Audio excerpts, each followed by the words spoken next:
And welcome back to another episode of Real Estate Gets. Gord, we're on episode 8. How are you, Trevor? I am good. Whoa, some authority there, Gord. I love it. Today we're going to talk about renovations and what it actually costs and what you actually get back. Oh, it's a good topic. We're gonna get right into it. We're keeping it profesh right out the gate.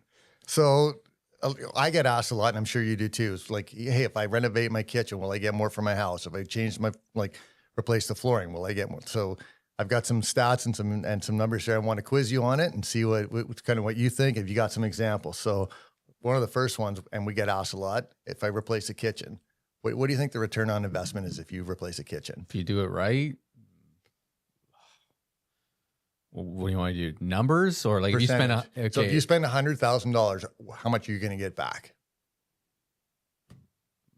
more than 100%. Not according to the statistics from National Association of Realtors, 60 to 80%. Well, what kind of kitchen are they putting in, Gord? Well, that's the thing. So you can actually over improve. You can take let's say you take a standard like 4-bedroom subdivision home, and you put a $300,000 ultra luxury kitchen, sub-zero appliances, Gen Air, Wolf. You'll over improve it, and you won't get that back. Right? Okay, so but if we're talking like, is my general rule of thumb before we kind of dive into here, because we're blind here, folks. I don't know what Gord's going to throw at me, but I always say kitchens, floors, bathrooms, biggest ROI. And I Right. say it to everybody for the last 12 years, So- and I so- really do believe that. So I didn't interrupt you, but I think it depends. Like if you do just the kitchen and the bathroom is really dated, there's going to be a disparity between how much you get for that kitchen, because someone's going to say, well, I still got to do the bathroom. I still got to do the floors. To me, it's all about consistency. If you're going to do something, you have to kind of make the whole house look consistent. Yeah, and to your point there too of doing it within, I guess, moderation as well. Of it's got to match the home itself too. If you are coming at a starting point of laminate countertops, old cabinets and whatnot, and then you're going to put in luxury Italian marble and the sub-zero appliances and whatnot and spend $300,000, I agree. You're not going to get the ROI there. But if you're going to do it efficient with maybe some, Caesar stone or quartz or, an LG package that has the stainless steel appliances and maybe MDF cabinets and whatnot, that is that white kind of neutral look that everybody's going for. Let's say I'm not, to each his own, some like the darker cabinets too. I do think if you're spending like $50,000 to $75,000 there, and you had the old version I just said, I think you're getting, 100 and something easily all day, or at least, because I know you want to jump in here, or at least more people through the door for sure. So that's a good point, a really good point. I think, and getting more people through the door could lead to a higher, equates to a higher selling price. Exactly. If you only have one person through, it's all supply and demand. So the more people through, the more demand there is, or perceived demand, the better chance you get of getting a higher offer. And before to throw you off here, because I love to do that too, is the other thing I would say from an ROI standpoint is the use you're going to get out of it as well. So that's a great point. If you're going to do something, because you get this, I'm sure, all the time. We're about to list, oh, I haven't done the kitchen, I haven't done the bathroom, should I do it? I say no, because I agree with you. At that point in time, let somebody else design it and make it their own. But if you're going to live in it for the next 5 years, 7 years, and reno it, it will appreciate over time as well, because maybe it's not a direct correlation that from, Monday we had a old kitchen and on Friday we have a new kitchen. It just went up instantly in value. But over 5 years of you enjoying it and taking part in that, it has appreciated in value too with the home. Right. And you're getting use out of it, and you're enjoying the renovation and the newness and the modernness of, and, probably the functionality, because you're going to change some things about the way the cabinets are laid out. 100%. Agree. Cool. So another one. So you talked about bathrooms. So what do you think about bathrooms? What do you think the stats say for bathrums? Well, National what? Realtors? National Association of Realtors. I know. Yeah. We had an episode on acronyms. It's one of them, right? Again, I'm gonna say, because the kitchen was 60 to 80, right? I don't know, because I think a 3-piece bath 5 years ago it was like 10 to 15 grand. Now it's like 30 grand. So it might be harder to make more money now because it's more expensive. That's a great point as well, because, some of the stats that we're looking at, like, they're taken from a few years ago. And you're right. Like, the cost to renovate has gone crazy through the roof. Cost of materials, cost of labor has gone up a lot. Blueberries are $9. Right? I know. Well, then I'm going to say 50% based on what the first one, but I don't agree with it. So stats say 60 to 75%. Okay. And I think one of the things we were going to talk about, and maybe we'll save it for the end, but it's probably the least expensive renovation you can do that has the biggest bang for the buck. But let's save that one till the end. And am I going to guess that? Because I feel like I know the answer to that. You can guess it. So another one is flooring, and this one's actually surprising. So what do you think about flooring? See, these are loaded questions. They are loaded because I think it depends on the flooring. Are we doing laminate, vinyl, hardwood, engineered? Great question. Or great answer. Yeah. I think it's got to also match the theme in the other renovations, because I have clients that will pick something that they love, and I'm like, oh my gosh, like, they spent money, it's a nice material, but it's like, this just doesn't work. But based on the theme of everything else, I'm going to say floor's got to be higher. 80. You're right.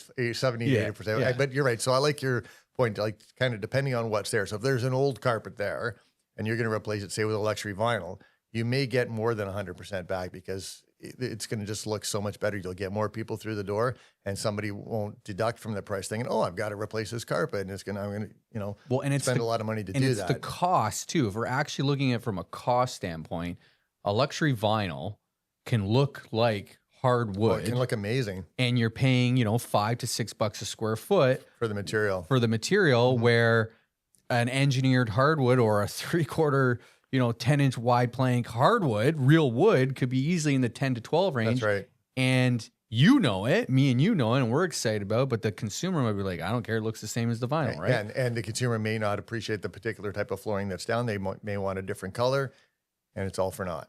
But, as we're talking about, if you had, carpet, and you replace it with vinyl, or you replace it with a nicer carpet, and depending where it is, it could be like, if you have a carpet in the basement, for example, and it's kind of like, it's been worn, it's, dirty, but, carpet would still be good down there. It might make a lot of sense to replace it, have it fresh. So, somebody comes in, it looks new and it feels good. So I still think, though, if you're doing your kitchen, your floors, and your bathrooms right, you are coming out ahead every time. You think more than 100%? It maybe not instantly from a Monday to Friday example, but I think if you are going to enjoy it in some capacity, or you do it right, where the costs savings of just from a carpet to a vinyl tile won't be that much more expensive, but it will show significantly better. Right. So I do think those three things would lead to more of 100% on average than those stats, personally. Right. And I think you're sort of alluding to, like, consistency. So if you're doing the bathrooms and you're doing the kitchen, you have to do the floors.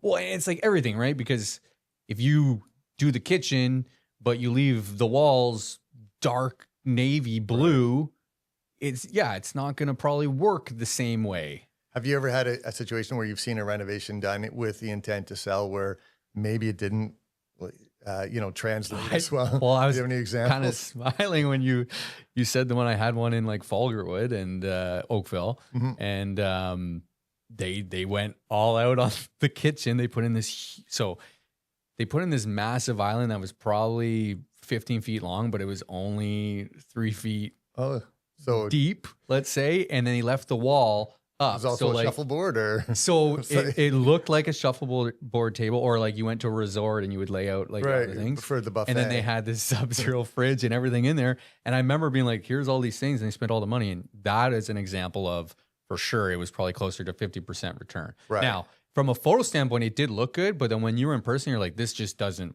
work. And the flow didn't work. And if you so we know where Falgarwood is in Oakville. So if you took that same house and you had it in Southeast Oakville or West Oak Trails, do you think it would have made a bit of a difference? So I think for that specific example, no, because I think it was how if that wall, let's say, was gone see. and it was open, Because it was strange the way they did the how outlet. they spent a lot of money, I'm saying, on the actual materials, Okay. and it was high end, Right. but it wasn't done. Not necessarily properly is not the right word, but do you know what I mean? Like we were talking about consistency and it has to match and do all these things. Yes. If you live in Southeast Oakville and you don't have the Thermador or Sub-Zero and you're in this 3,500 square foot home and you got the LG, which I got perfectly fine, probably not going to work the same, right? Yeah. So some of that depends on the value of the home. So if you're in a custom built home or a luxury home, it's almost expected that you've got a Wolf stove or you've got Sub-Zero or Fisher Paykel high-end appliances. It's something that kind of goes part and parcel with the house. Yeah. Right. But if you're in a more of a traditional family home, you know, one day LG, we'll get the Thermadors. KitchenAid, those brands are, and there's nothing wrong with them. We actually just upgraded KitchenAid. It's pretty exciting. There you go. So, okay. So what does not add ROI? Well, pools to me are 50-50 at best in that you either love them or hate them. Right. So you are putting in a pool because you want a pool. You are not putting in a pool, in my opinion, because you think it's going to make the backyard a backyard oasis. Mm-hmm.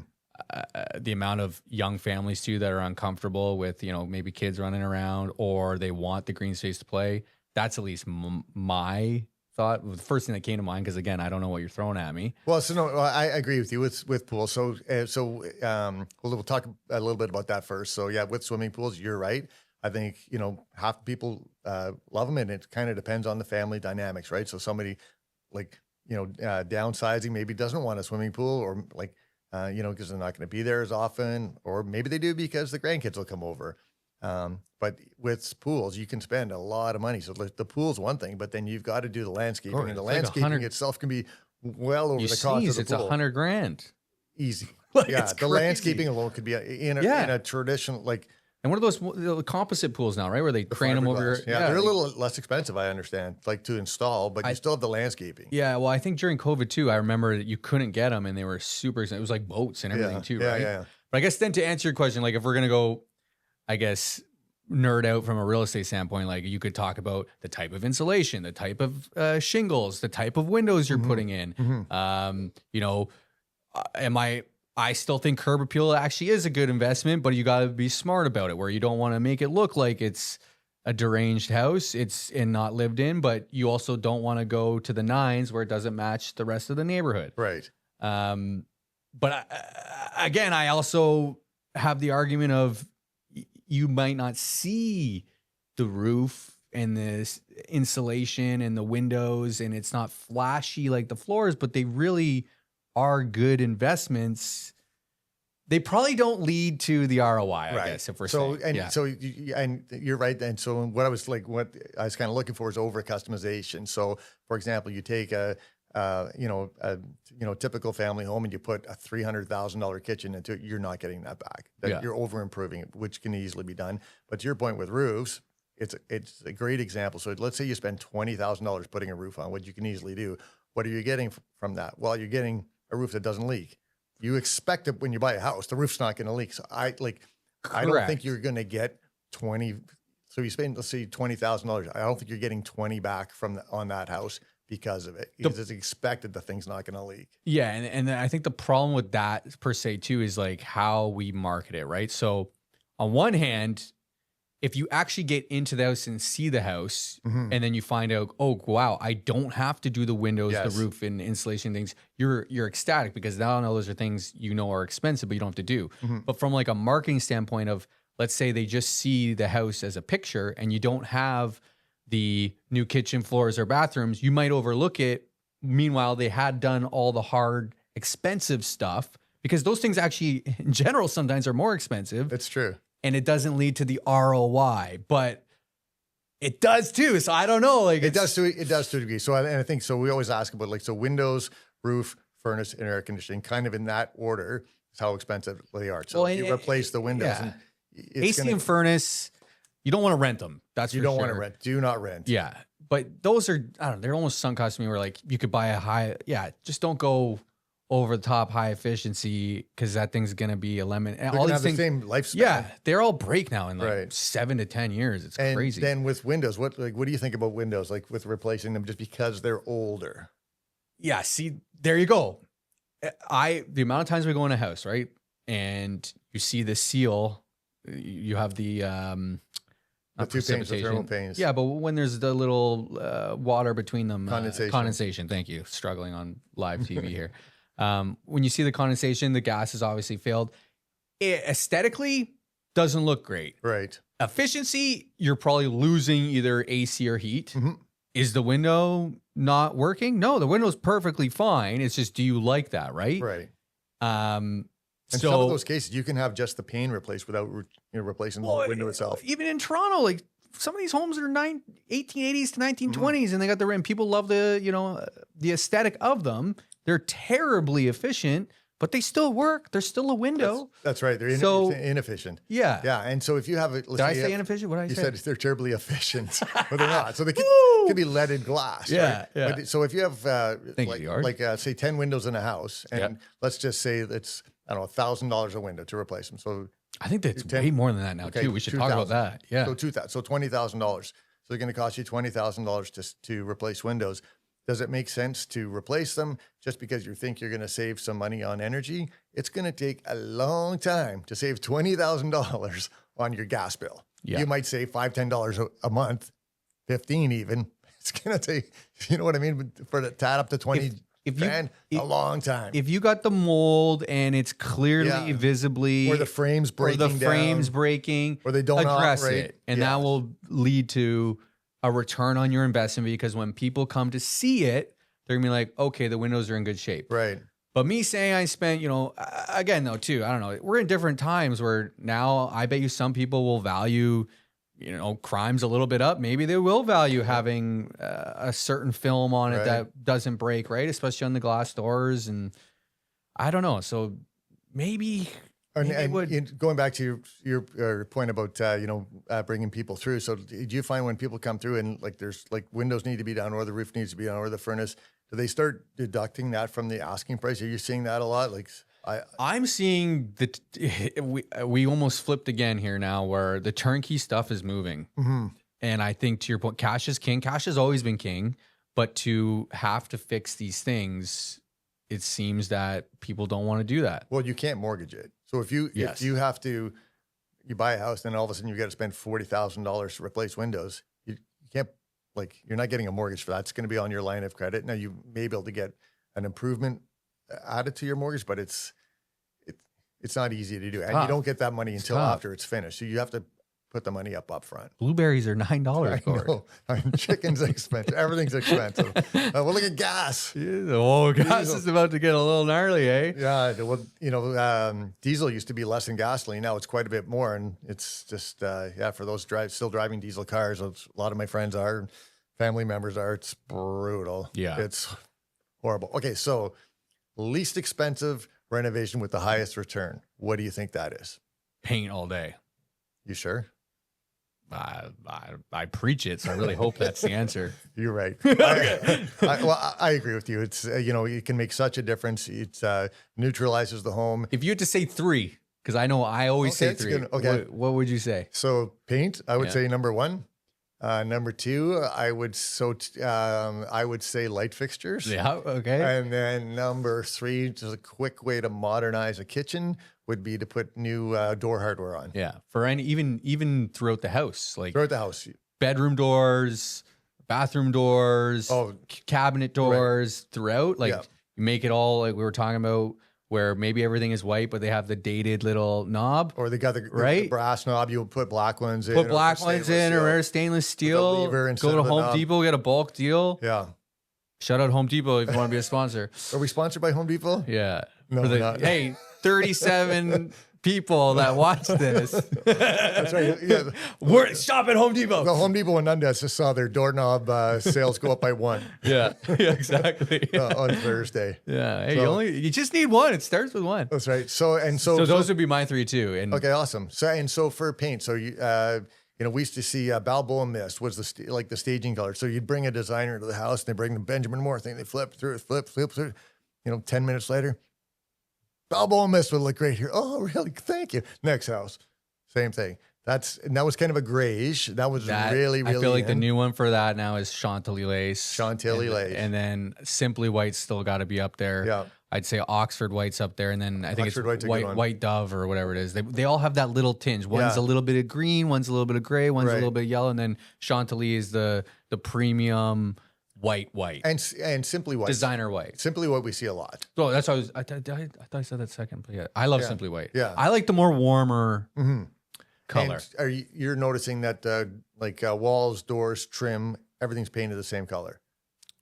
Walls, trim and doors. I feel like you can still get away with the builder color white. That's a little bit brighter to you've seen that. But maybe that's just I'm seeing it all the same. It's all different sheen. So matte versus eggshell and so when you're selling, if you're painting, with respect to sheen, so if you put a flat matte paint on there, it's a little bit harder to clean. You start cleaning it, starts to get a little shine to it, but it looks great in pictures and hides imperfections. So I'm a big eggshell guy. You're eggshell? Yeah. Eggshell. That's a sheeny shine. That's a sheeny shine. Did I just say that? Yeah, it's a sheeny shine. That's a good one there, Gordon. We're having a time today.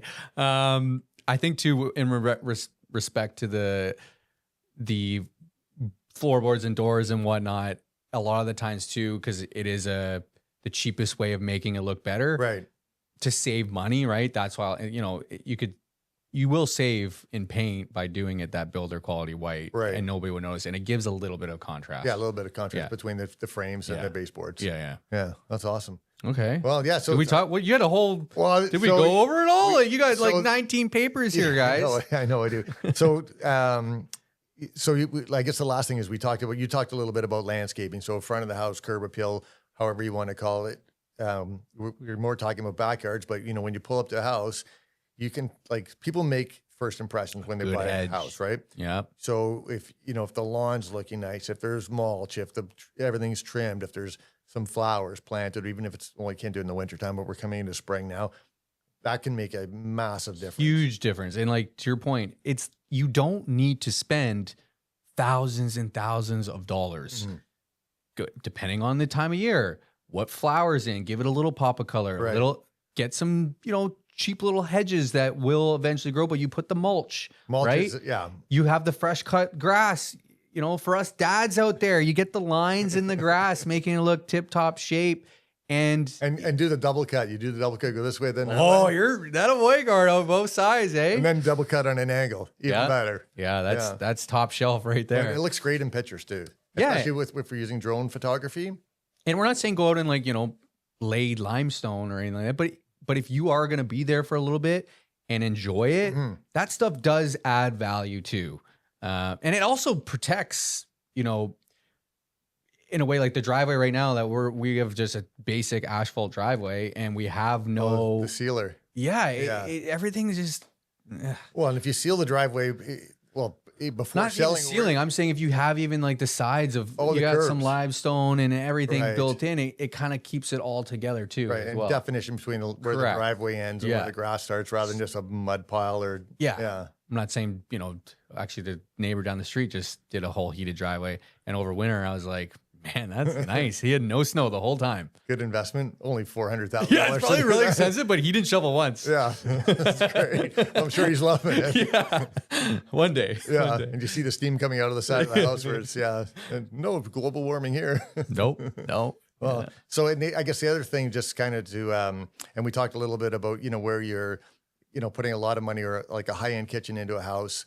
Location really does matter, and I think. We talked about in another episode, but, depending on where your house is, you have to do a renovation to kind of suit what the neighborhood would expect. So, I'm helping somebody right now do renovation in a low-rise condo. And, we looked at putting different, styles of kitchens in. I said, no one else in this complex has done anything remotely close to a high-end custom kitchen. So let's get in Home Depot. Let's get the prefabricated blocks. They're fine. IKEA, they work well. IKEA kitchens they're unreal, and they're solid. And they have a 10-year warranty. Yeah, and they come and do it for you. Yeah. You literally just sit at the computer and they build it there with you. It looks amazing. It looks amazing. Yeah. Looks brand spanking new. Yeah. It doesn't break the bank. So That's right. I'm with you. Yeah. Awesome. All right. Anything else, Gord? I think that's it. No, Want to talk about the Leafs sucking? I went to the game in Ottawa on the weekend. Mm-hmm. Second period, they had 5 shots. It's that. Third period, they had no shots. They're all over Last the place. night they had, I think, 18 shots against 40. It's a simple game. What's you think the save percentage for an NHL goalie is average? 90%. I think it better be. Okay, so 92%. Yeah. Really good goalie. You need to score three goals to win a hockey game. Yeah. On average. So if you get 35, 36 shots a game, like odds are in your favor. You get 3 goals. Yeah. It's not that hard. So they're just not shooting the puck. It's all perimeter stuff. I know. That's the new NHL though. I feel like it's all about off the wall, cycle. Wait for a breakdown. Yeah. You're going to hockey now too. I'm going to hockey, yeah. Hey, are we matching? No, we got a haircut too. We're like twins now. Are we the same guy? Love it. You got a dad joke or no? I don't have one. I got I heard one. Why don't skeletons fight each other? Why don't it's got to be something with bones? I don't know. Because they don't have the guts to do it, Gord. Awesome. All right, Gordo. Good job.